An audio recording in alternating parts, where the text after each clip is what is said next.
Halo teman-teman, selamat datang di Value Stock. Hari ini saya akan membahas analisa fundamental saham SMSM kuartal pertama tahun 2021.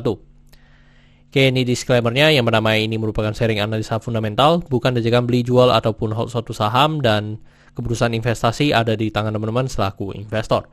Yang ketiga, dari analisa fundamental ini bisa dijadikan referensi untuk analisa saham-saham yang teman-teman miliki. Oke, pertama kita masuk ke bisnis model dari saham SMSM ini. Untuk kegiatan usahanya bergerak di bidang usaha pabrik spare part mobil.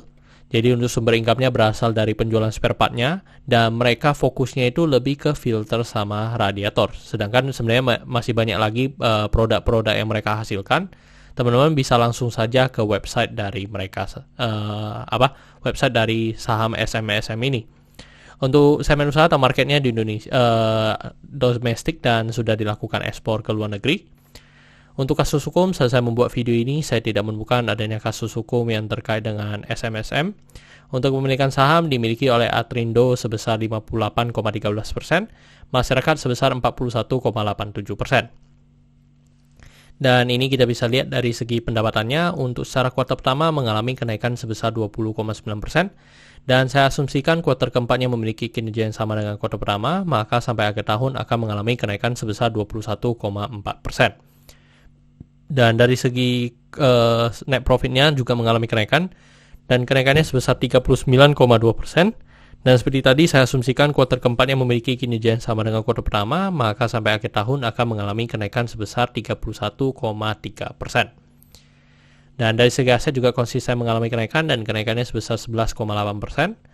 Untuk dari segi utang juga mengalami kenaikan dan kenaikannya sebesar 26,7%. Untuk dari segi modal juga mengalami kenaikan dan kenaikannya sebesar 7,7%.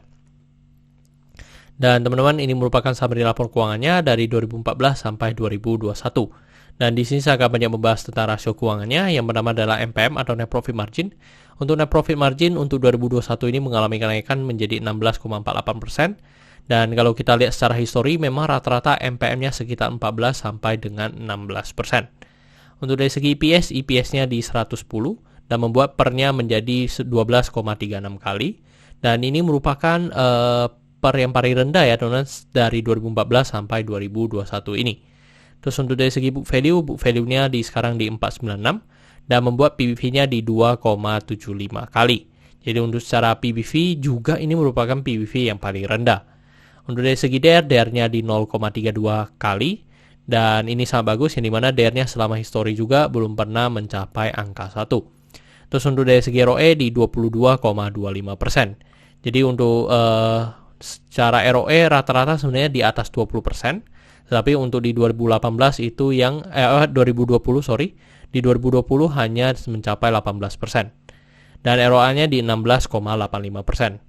Oke teman-teman, saya membuat video ini untuk harga sahamnya di 1.365, dan dari analisa fundamental saya bisa mendapatkan nilai intrinsic value-nya sekitar Rp1.000. Jadi masih memiliki margin of safety minus 27%. Dan ini kesimpulannya, yang pertama dari produk dan jasa saya berikan sesoke karena saya lihat perusahaan ini mampu bertahan 5-10 tahun ke depan. Untuk GCG saya berikan sesoke karena memiliki pemegang saham mayoritas. Yang kedua, tidak memiliki kasus hukum. Untuk revenue dan net profit saya berikan sesoke karena mengalami kenaikan. Untuk dari segi aset saya juga berikan sesoke karena mengalami kenaikan. Untuk liability saya berikan sesoke karena DR-nya di bawah 1.